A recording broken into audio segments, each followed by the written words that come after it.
Hey guys, I'm Allie Covington, and I want to talk about metabolism today. So many people are very confused by how to measure calories, what their body's doing with them, what your metabolism is doing, and it's a very complicated process. And this is why calories in, calories out, and saying live in a caloric deficit doesn't just work like magic. So here's what we're going to talk about today. I'm going to make this a really in-depth one. And this is why I work with business owners and high performers who are really after getting exceptional results. So I'm going to actually create a whiteboard here so that you can see a little bit more about what I'm talking about. So I'm going to put up a lot of points today. So for starters, I started learning about this in 1996.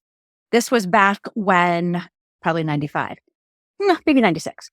This is back when there were no nutrition labels. We actually had to know how many calories were in different macros, like protein, carbs, and fats. And then the nutrition labels came out, and that made it a little bit more helpful for more people, but it also created a lot of confusion.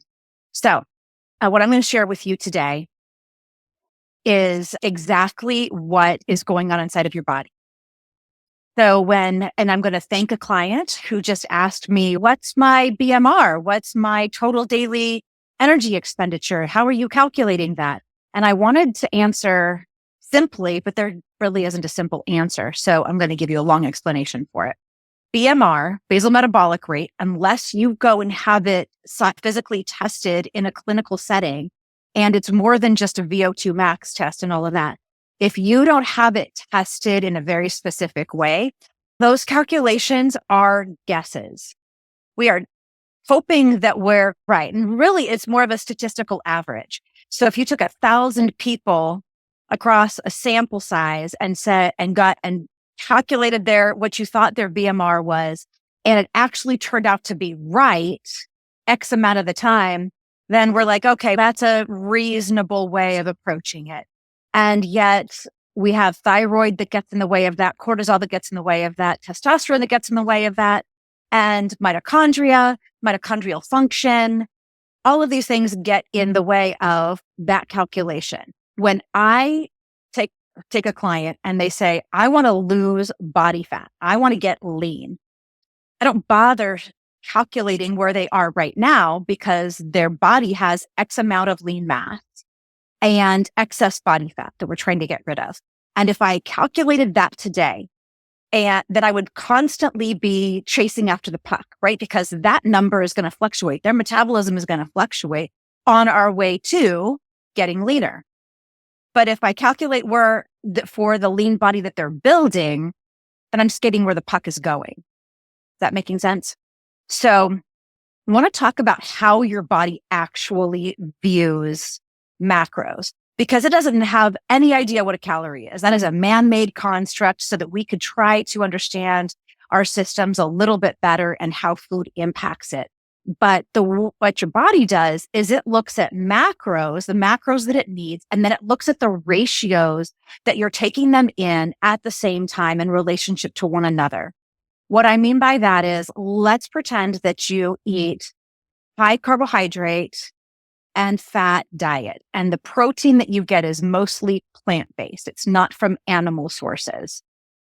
So you get very little protein, but you get a lot of carbohydrate and quite a bit of fat in your diet. So the carbohydrates are going to be listed on glycemic index, right? When you eat sugar, it starts to digest in your mouth.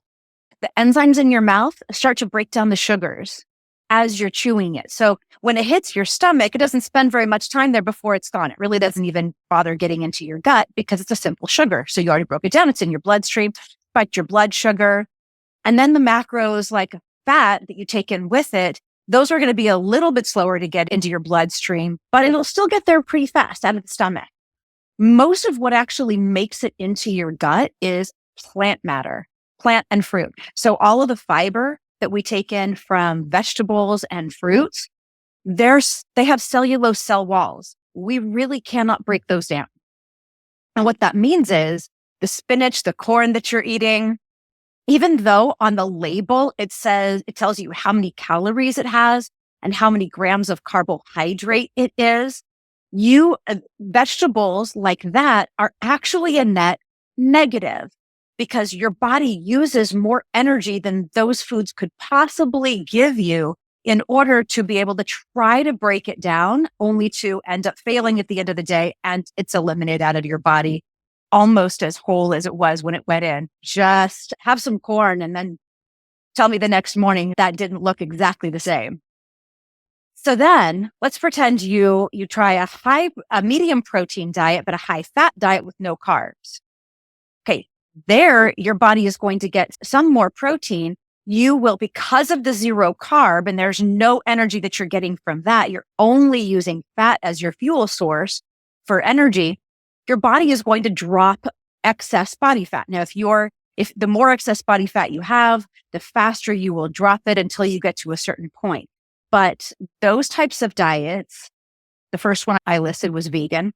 You don't get into the teens of body fat that way. It's very difficult to do that. You've got to do some extraordinary measures. You've got to build up a lot of muscle, and that's going to be a little bit more difficult to do if you don't have adequate protein and you have really high fat.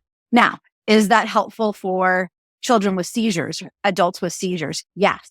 I tried to get my son into ketosis when he was going through his seizure treatment. And the high fat amount, he couldn't digest in his stomach. And so he would vomit his food back up. So it doesn't work for everyone. You can have too much fat for your body to be able to digest.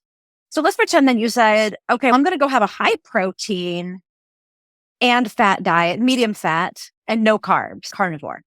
Your body is going to be able to put on more muscle mass and be able to take off body fat. And it's going to be used to churning through its own body fat because it has zero carbohydrates. Now, is that going to be the way that you want to be an endurance athlete? It's going to take a long time of adaptation in order to be able to do that. So if you were an athlete going into a carnivore diet, like that's going to make a difference. If you were starting to become an athlete because carnivore really fit your lifestyle, and so you wanted to lose some body fat, and then you realized, I need to do some cardio too because that's good for my health and my longevity. You're not going to feel as much energy for it without the carbohydrates because your body was used to burning sugars. Is that making sense? So you'll get a more muscular looking body with a little bit less body fat, but at the end of the day, the amount of land animal fat that you consume is going to dramatically dictate how lean your body gets. So bodybuilders, and I started studying that in 1996. When I was prepping for my first competition. When a bodybuilder is off season, they're in the teens generally. When they're on season and they're really cutting, they cut out land animal fat altogether. Now, why would they do that? Because we are land animals. And our bodies want to use land animal fat as a fuel source right behind carbohydrates. So they also restrict carbohydrates, right? And so they're left with lean proteins to build muscle. Now, here's the most important thing I want you to get from all of this. Protein is it's the only macro your body can live without. It cannot live without protein, adequate protein. If you do not get enough protein in your diet every day, your body will break down its muscle tissue to use for things like cell membranes and DNA and things like that. Your entire body runs off of amino acids.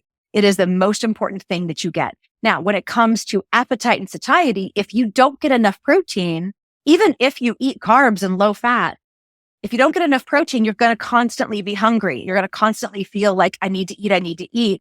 And carbs are what we tend to go for because they're simple and they're easy and they're easily digestible. So we get a little quick energy burst from them. But what your body is actually craving is protein. So over the last 30 years, since I've been training and learning all of this, what I've done is create calculations for where we want our body to actually end up. So rather than try to chase your metabolism all over the place, because it's all over the place. It's an ever moving puck around the ice rink, so to speak, because you have all of these factors that contribute to it. You've got gut health. Is it dysbiotic? Are we digesting our food properly? If it's dysbiotic and we have high anxiety or high stress work life, then we probably are secreting more cortisol, and that cortisol isn't being taken up properly. And because that cortisol isn't being taken up properly, then we can start to apply belly fat because those fat receptors have more cortisol receptors in it. And I'll give you an example of where hormones really matter. But let's pretend that everything is equal and everything is working optimally. Hormones and everything are working optimally. Then depending on where your body is at in terms of metabolism, if you burn 500 calories a day in your workouts, then you should burn about a pound of fat a week. So that always works out perfectly for my clients when they're eating for where their body is going. If you're eating for where your body is at, then you're probably not going to burn off that much in that week. You might burn off more in the beginning because there's a bigger caloric deficit. But since we don't actually know, and we're just guessing at where your total daily expenditure of energy is at every day, it might be that you have a much bigger deficit, but that deficit's going to shrink a lot as you get closer to your ideal weight or your ideal body composition. So the low protein, high fat, high carb diet is going to apply more body fat to you, and it's going to strip your body of muscle. That's the vegan diet. If you've got the high fat, medium protein diet, you're going to shrink, but you'll be able to build muscle. It just won't be as much as it would be if you were eating more protein and a little bit less fat, like you would be on, let's say, a carnivore diet. So that's why you tend to see more of the carnivore guys being a little bit more muscular.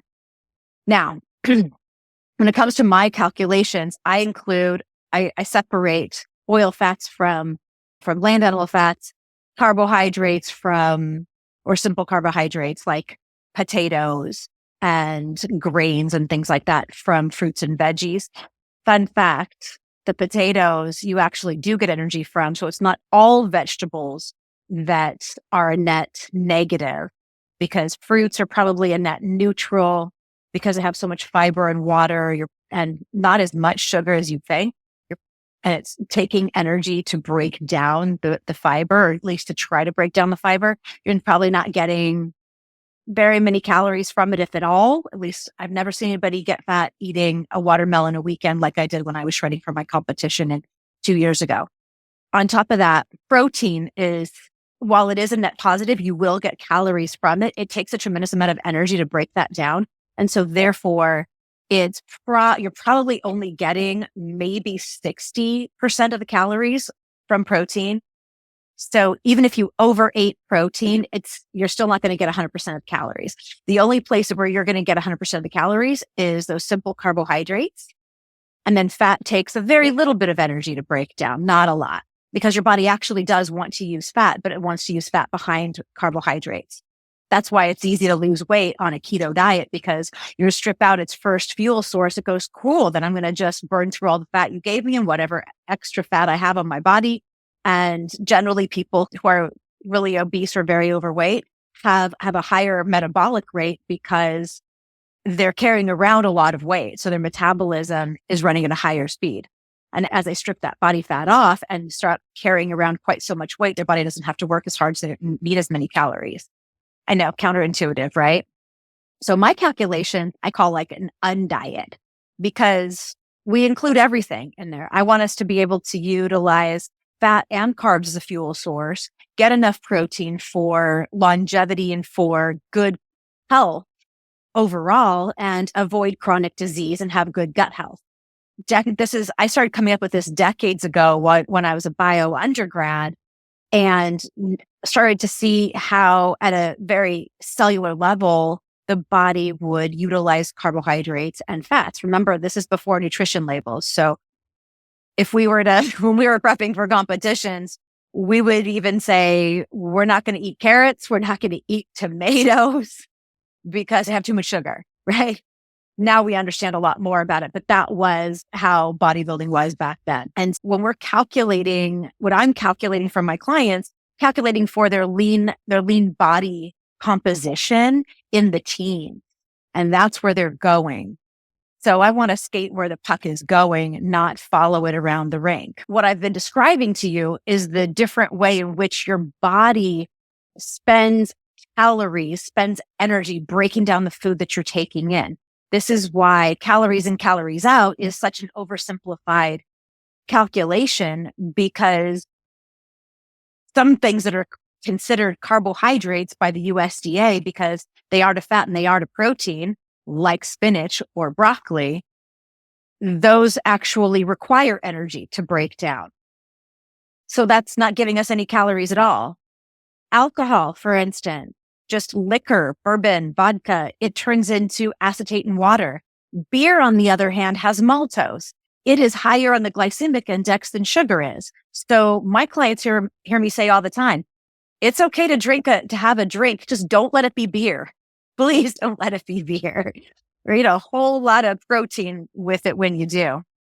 So that's the calorie part of things. This is why those calculations on, here's what your basal metabolic rate should be, or here's the calories that you need per day, they're guesses.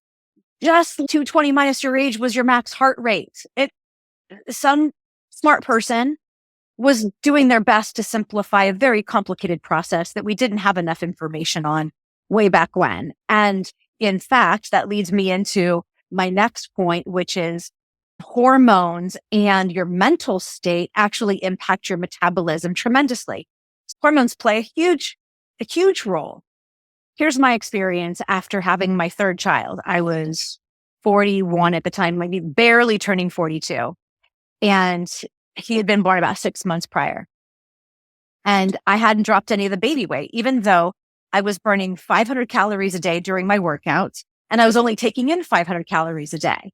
Allie, if you're taking in 0 calories, you had to be dropping weight like crazy. I wasn't. My weight wasn't moving. My pants weren't getting looser. Nothing was changing. So I went and looked at where my testosterone was at and had a scan done and found out that I was very low in DHEA and I was only taking 50 milligrams a day. So I bumped it up to the 200 or 250 my body said it wanted. And I started dropping 2.5 pounds a week. Now that's what you'd expect if you had a net 0 caloric intake, right? You're only taking in 500. You're spending 500 extra on top of what your body already needs. And I'm on my feet all day taking care of an infant too, running around to doctor's appointments because he was sick. So yeah, then I started dropping 2.5 pounds a week because I needed more testosterone. So that's just one example, because the rest of my metabolism was fine.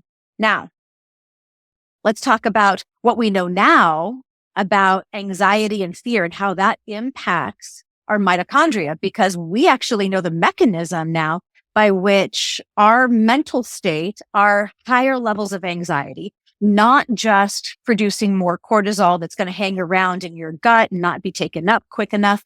We're talking about like worry, that kind of anxiety that's just lingering in the back of our minds all the time. That actually causes your mitochondria to dump their own DNA and produce cortisol. So what does that mean when they dump their DNA? Your mitochondria are basically committing suicide. I'm out. They can't replicate without DNA, because your mitochondria has its own DNA and the cell has its DNA. So we actually don't have any way of measuring to the extent that negatively impacts our metabolism too. So there's too many variables to know where your basal metabolic rate is today, right? Too many factors can swing that. And we don't even know to what degree from a day-to-day basis. So now if everything's perfectly stabilized, hormones are optimized, metabolism is very steady, right? We don't have big swings emotionally. Our gut health is really good. Our digestion is really good. We don't have any acid reflux, heartburn, constipation, diarrhea, bloating. We don't have any of those things. Then yeah, CICO can work. Calories in, calories out would work at that point. Most people have some of that stuff going on. So it ends up not being a very useful tool. But again, it's just a tool. There's a lot of other tools that we need to use in order to figure out where your metabolism really is at.